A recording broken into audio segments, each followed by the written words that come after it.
Hey everyone, today I'm going to show you how to share or transfer files between user accounts on Windows 11. Without any further ado, let's get started. First, power on your computer and wait for Windows 11 to fully load up. Make sure you're completely logged into your account before proceeding with the next steps. This ensures that all system files and folders are properly accessible. Once your PC is ready and you can see your desktop, navigate to the Windows Start menu.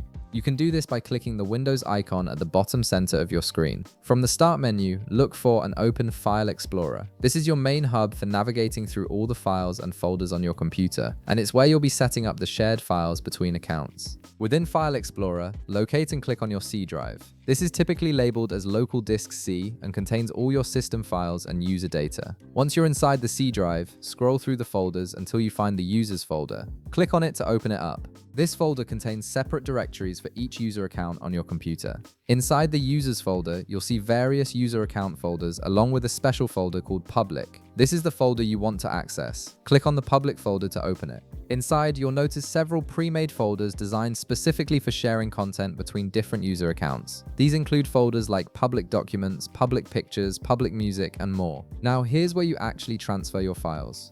Simply drag and drop or copy and paste the file you want to share into the appropriate public folder. For example, if you're sharing a document, place it in Public Documents. If it's an image, use Public Pictures. The beauty of this public folder is that it's accessible to all user accounts on your computer, whether they're administrators or standard users with different access privileges. This means anyone who logs into this computer will be able to view and use the files you place here. And that's it. You've successfully set up file sharing between user accounts on Windows 11 using the public folder. This method is built directly into Windows, making it a safe and straightforward way to transfer files without needing external drives or cloud storage. If this video helped you out, be sure to leave a like, subscribe, and I'll see you in the next one.